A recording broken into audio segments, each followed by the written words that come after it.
आज हम जो प्रैक्टिकल करेंगे वो to demonstrate the differential count of leucocytes in human blood. इसमें हम प्रिक करने के बाद एक ड्रॉप डालते हैं स्लाइड पर और उसको दूसरी स्लाइड से स्मेयर करते हैं। यहाँ देखिए मैंने 2 स्लाइड ली हैं, इसमें मैंने प्रिक करने के बाद ब्लड के 2 ड्रॉप डाल दिए हैं और इसको देखिए कैसे स्मेयर करते हैं। एक स्लाइड को ऊपर रखा, दूसरी स्लाइड के इसको थोड़ा सा इसका एंगल चेंज करने के बाद वापस इसको मैं पीछे ले जाऊंगा। ये देखिए स्प्रेड हो गया है दूसरी स्लाइड के ऊपर। अब उसको मैं आगे ले जाऊंगा, देखिएगा ये देखेंगे इस तरह स्मेयर करते हैं। अब इसको देख लीजिएगा, ब्लड कम ज़्यादा है तो कम कर दें, इसको यहाँ आगे ले आएँ और इसको इस तरह ये देखिए ये कितना अच्छा स्मेयर हुआ है। इसके बाद इसको हम ड्राई करते हैं। ड्राई करने के बाद हम इसको अल्कोहल में डिप करते हैं ताकि ये फिक्स हो जाए। हम इसको फिक्स इसलिए करते हैं कि बाद हम इसको स्टेनिंग करते हैं ताकि ये इसका जो स्मेयर हुआ है, स्मेयर जो हमने किए हैं वो ख़राब ना हो जाए और इसमें से ना उतरे। तो इस तरह हम करते हैं। तो बहरहाल अब नेक्स्ट स्टेप हम इसको स्टेन करेंगे लिशमेन स्टेन के ज़रिए। देखिए हमने इसमें लिशमेन स्टेन डाला था और इसको 7 मिनट के लिए इसको इसके ऊपर रहने दिया लिशमेन स्टेन को। इस स्टेन ने देखें इसके फिर हमने स्टेन उतार के इसको ड्राई कर दिया था। देखें इसमें नंबर लिख दिया है, ये देखिए ये स्टेन हो गया है। ये इसका कलर इस तरह का आता है। तो अब हम इसको काउंटिंग करेंगे, डिफरेंशियल काउंटिंग करेंगे। हमारा अब नेक्स्ट स्टेप क्या है हमारा नेक्स्ट अब काउंटिंग का। काउंटिंग के लिए हमने इसके ऊपर इमर्जन ऑयल ये भी डालते हैं और लिक्विड पैराफिन हम वो भी यूज़ कर सकते हैं। और इसमें इसको डाल के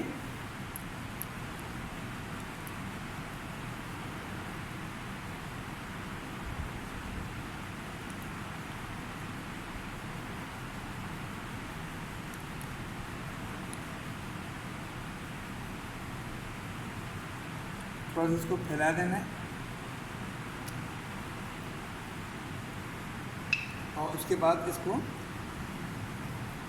अंडर माइक्रोस्कोप ऑयल थिकनेस में इसको काउंटिंग करनी है। देखिए मैंने ये माइक्रोस्कोप का स्टेज है और ये स्टेज क्लिप लाती है और मैंने इसको स्लाइड को इस स्टेज पे रखा है और under the oil immersion lens के मैं देख रहा हूँ और इसको मैं फोकस किया है। अभी आपको कोशिश करेंगे कि आपको कैमरा के ज़रिए इस फोकस को दिखा सकें। एक नज़र आप देख लेंगे तो आपको कुछ आइडिया हो जाएगा। ये एक फील्ड है, इसमें बहुत से आरबीसीज हैं और इसमें 2 न्यूट्रोफिल हैं।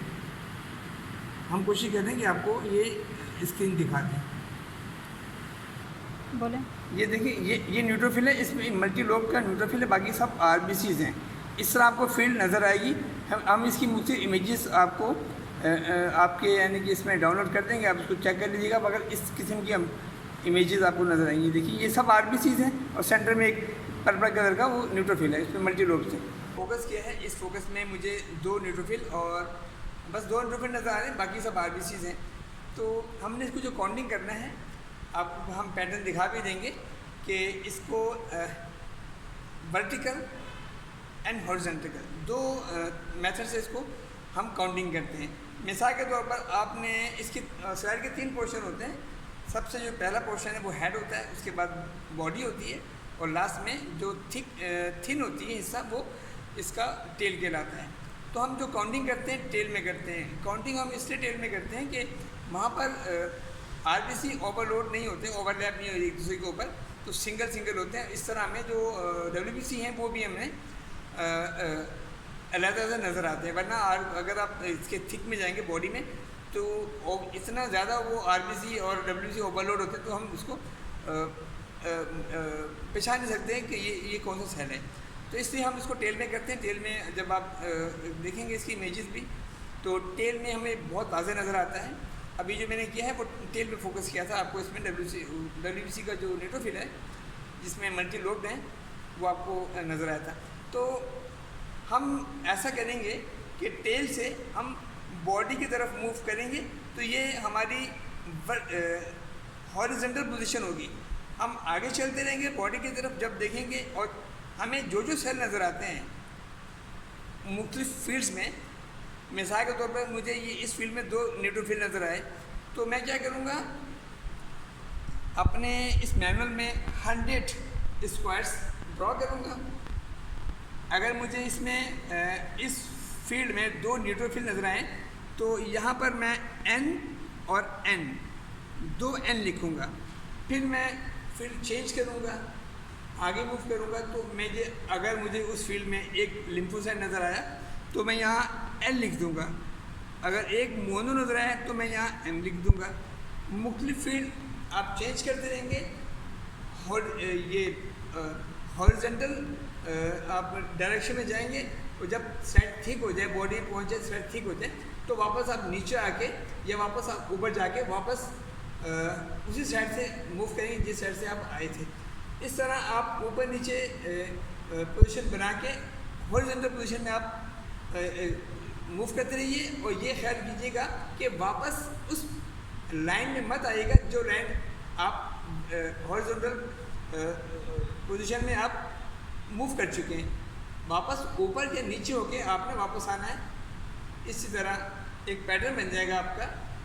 तो इस पैटर्न के ज़रिए आपको जो जो इस फील्ड में मुख्तलिफ फील्ड होंगी, आप उस फील्ड को देखते रहिएगा, और जो जो आपको नज़र आए, न्यूट्रोफिल, लिम्फोसाइट, मोनोसाइट, इज़नोफिल, बेसोफिल, जो भी नज़र आए, आपने उसको अपने मैनुअल में जो आपने ड्रॉ किए हैं 100 स्क्वायर, उसमें आपने इसको लिखते रहना है। L for lymphocyte, N for neutrophil, और M for monocyte, E for eosinophil, और B फॉर बेसोफिल।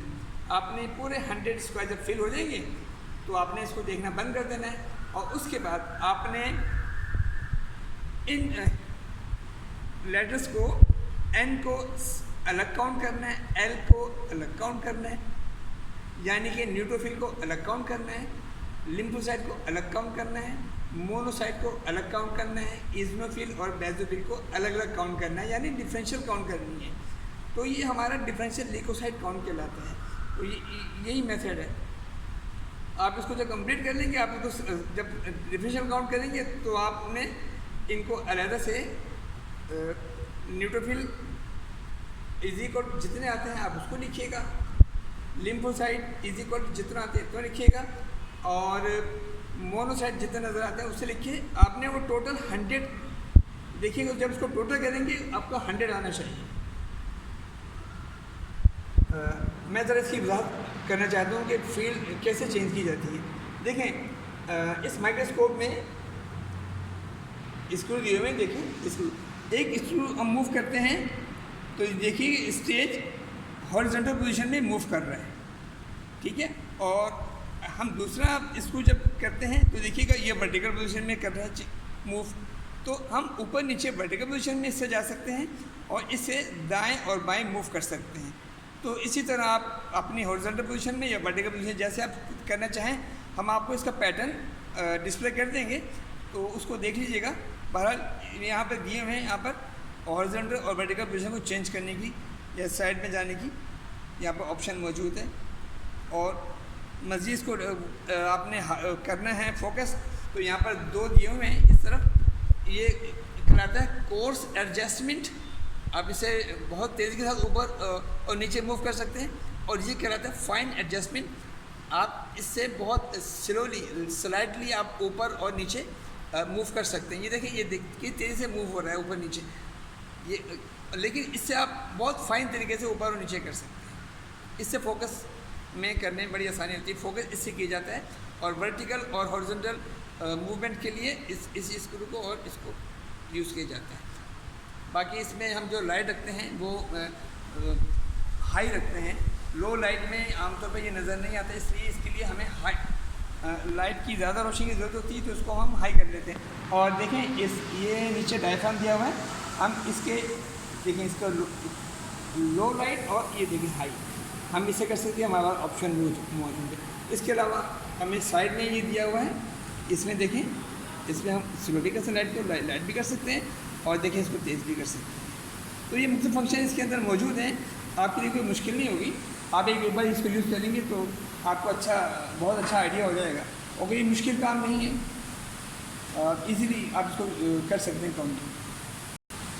अच्छा, काउंटिंग करने के बाद मैंने आपसे कहा था कि हर एक को आपने इसका डिफरेंशियल काउंट करना है। एन को पहले न्यूट्रोफिल काउंट कर लें, जो टोटल न्यूट्रोफिल है उसको एक तरफ लिख दीजिएगा।